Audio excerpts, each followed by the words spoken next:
Et chers téléspectateurs, c'était une transmission en direct pour l'inauguration de la nouvelle ville de Al-Mansoura sur les rives de la Méditerranée, au nord du delta égyptien.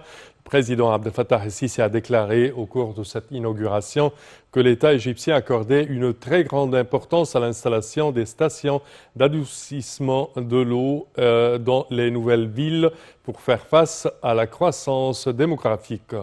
Le président el-Sisi a également souligné qu'il fallait sensibiliser le peuple contre les dangers de la croissance démographique avant d'accuser l'État. Il a appelé toutes les institutions de l'État, surtout religieuses, à sensibiliser le peuple contre ces dangers. Le chef de l'État a indiqué également que l'État égyptien ne pourrait pas résoudre le problème de la croissance démographique si elle se poursuivait à ce rythme. Il a ajouté que l'État déployait ses ultimes efforts en vue de préserver ses ressources pour faire face à la croissance démographique.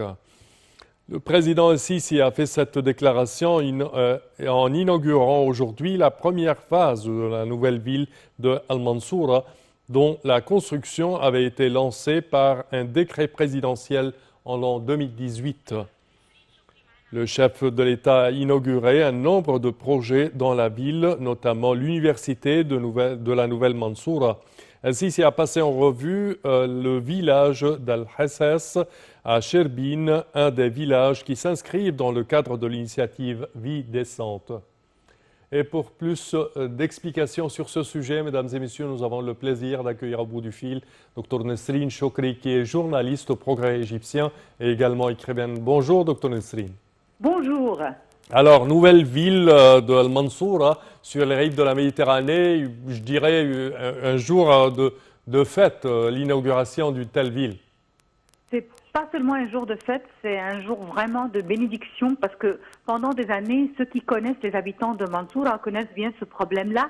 La ville de Mansoura, c'est une ville qui était plus ou moins devenue minuscule, pas parce qu'elle est minuscule géographiquement, mais devenue minuscule par rapport à la densité de la population.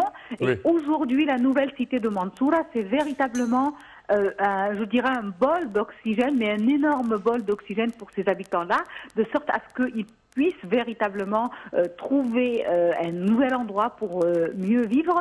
C'est toujours inscrit dans le cadre des efforts du président de la République visant à réaliser le développement du pays sur le plan des infrastructures, sur le plan aussi de la création de cités aptes à absorber la population, mais aussi à améliorer la qualité de vie, parce que parfois, véritablement, il faut reconnaître que la densité peut être un des obstacles de la qualité de vie. Et là, véritablement, c'est un des projets qui s'inscrit dans le cadre du respect de l'État aux droits des citoyens, et un de ces droits-là, c'est la qualité de vie. Oui, le président a parlé également de la sensibilisation du peuple contre les dangers de la croissance démographique, surtout avec ce que l'État fait maintenant, plein de grands projets, mais en même temps, le taux de croissance est vraiment grand, qu'il peut avaler tout cela et ne pas le faire notifier sur le style de vie de personne ou du citoyen égyptien.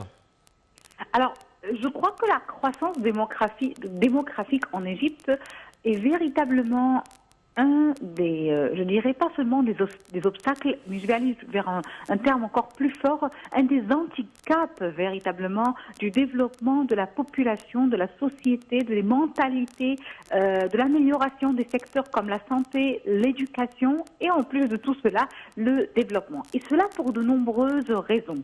Pas seulement liées au nombre des personnes par rapport au PIB, au PNB ou au taux de croissance. Il y a ça, et il faut le reconnaître, parce qu'économiquement, les chiffres ne peuvent pas mentir. Mais il y a aussi d'autres éléments qui sont très importants.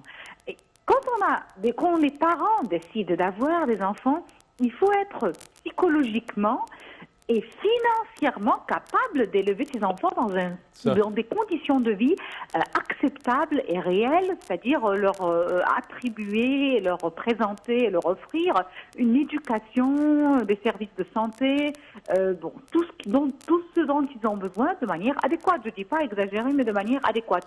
Or, on constate souvent que la majorité des catégories sociales qui ont tendance à avoir 6 et 7 enfants, ce sont des catégories sociales qui déjà, dès le premier enfant, se plaignent que leurs conditions de vie sont très difficiles et qu'ils n'ont pas assez d'argent. Alors, la question qui s'impose, et je crois que le président de la République a essayé de la soulever à maintes reprises en parlant en termes de chiffres économiques, mais aussi en termes de droits de l'homme, comment donner la vie à des enfants qu'on ne peut pas, en tant que parents, assumer psychologiquement, physiquement et financièrement.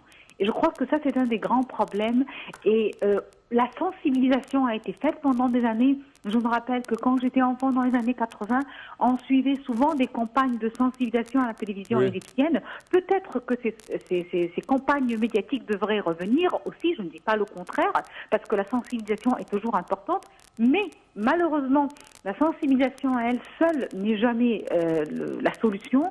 Et je crois que certaines lois ou un règlement devrait accompagner la sensibilisation pour véritablement garantir que toute la population ne souffre pas à cause de certaines personnes qui refusent de penser à leurs intérêts, aux intérêts de leurs enfants et aux intérêts de la patrie. Vous voyez, trois catégories auxquelles on porte atteinte parce qu'on refuse d'assumer consciemment son action.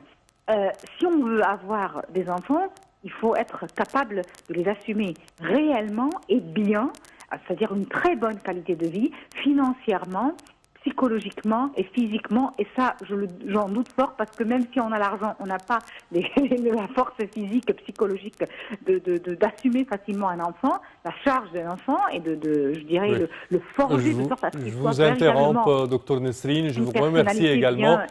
Dr Nesrine, je vous interromps et je vous remercie pour vos propos. On passe en direct à présent pour vous transmettre en direct les événements du reste de cette célébration de l'inauguration de la nouvelle ville d'Al-Mansoura. على قدم وساق سعت الدولة المصرية لسنوات ليس فقط لحل مشاكل متراكمة ولكن أيضا تحقيق إنجازات غير مسبوقة بتضمن للمواطن المصري العيش الكريم. فرأينا مشروعات تنموية في كل المجالات.